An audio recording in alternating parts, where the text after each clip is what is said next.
Molo, sanibonani. Ninjani? Niyaphila?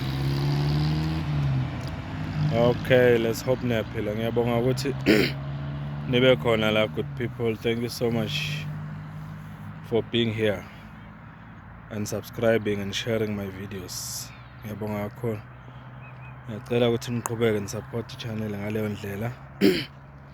Never give up. Let's continue discussing ngezinto ezenzeka eSouth Africa ikakhulukazi.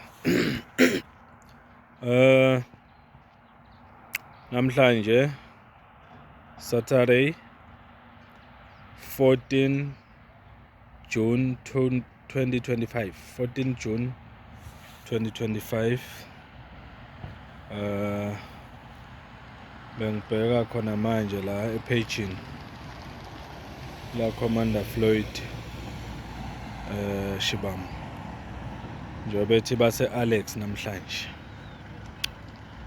kune commemoration abakuyo laphana eAlex nomcimbi we-youth oqhubeka lapha eAlex eGoli.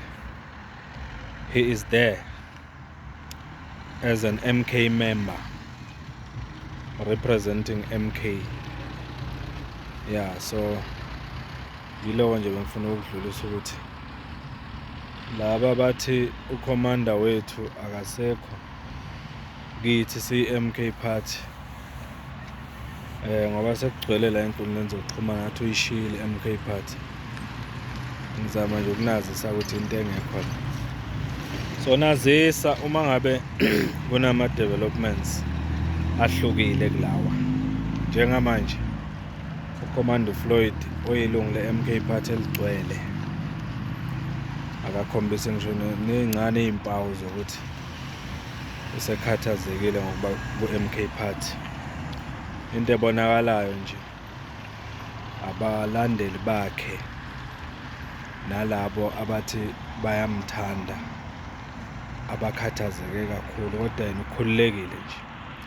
Yazi indaba akhululekile ingoba wayeshilo kwasekuqaleni mayifika ku-MK party ukuthi ayikho into yena azozikhathaza ngayo ngendaba yezikhundla ku-MK. Uyokwenza noma yini nokuba yi-ordinary member u-ready for as long nje ayi-member ye-MK, because into interested kuyo i-vision ye-MK party ne-ideology ye-MK party, that's all. Yiko kangenankinga.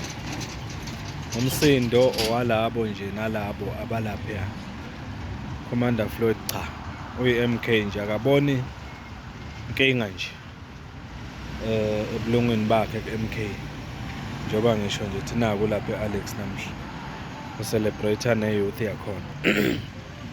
Ngizoke ngazuthi futhi uzokwehla e-KZN sasa